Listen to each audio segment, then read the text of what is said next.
to focus on the PS command and a few of its options.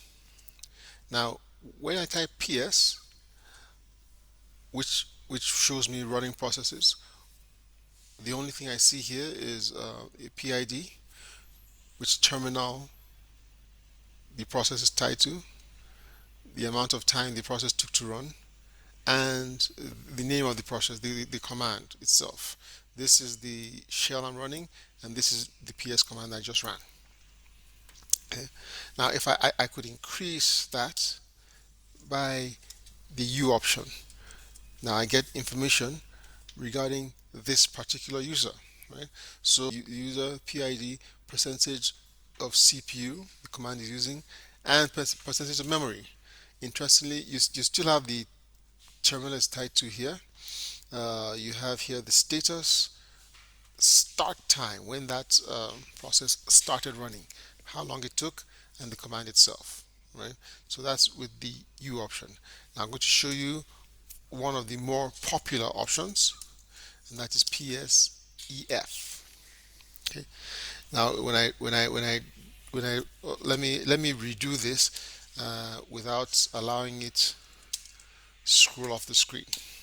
All right. So here I get the UID, user's ID, PID, PPID, the amount of time, the percentage of CPU usage of the command. So this can be anything between 0 and 100 for a single core computer, but it can be even more than 100 if you have multiple cores. Right? This is start time. This is the terminal it's tied to, and a question mark for this value means it is not tied to a terminal. This is the amount of time it took to start, and this is the name of the command. Whenever you see commands inside square brackets here, it means that those commands were started by the system. They are not user started processes. They were started by the kernel itself. Okay. Now let me try another option. Now this option here shows us the same output as the last run command, but the output is for every thread, not just for every process. Processes could start multiple threads, and so let me do it this way. Let me do it this way. Let's count how many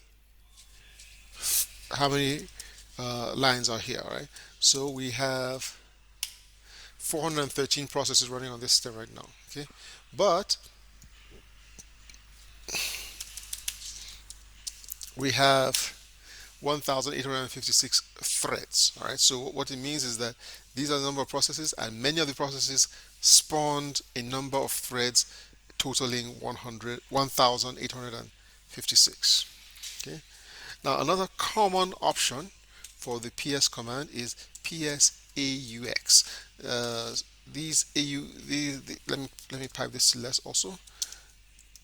These commands, these are options that do not have a dash in front of them, usually the older BSD options, but this one is quite a popular one. People use it to find particular processes that they want to manage, like if they want to kill it. So for instance, I could say PSAUX and I grep, that is I search for the pattern kuha. Okay, so I see that I can see kuha here, and I can determine from the PID of kuha, how I can kill it, essentially. Okay, so these are some of the options that you can run with PS. Now the last thing we're going to look at here is the PS tree. PS tree. Okay, I'm going to pipe this to less also so that it doesn't just scroll off the screen. Now here we have the parent and child process relationship displayed as a tree. Okay, So here is my init process that spawned these. My cron process did not spawn anything.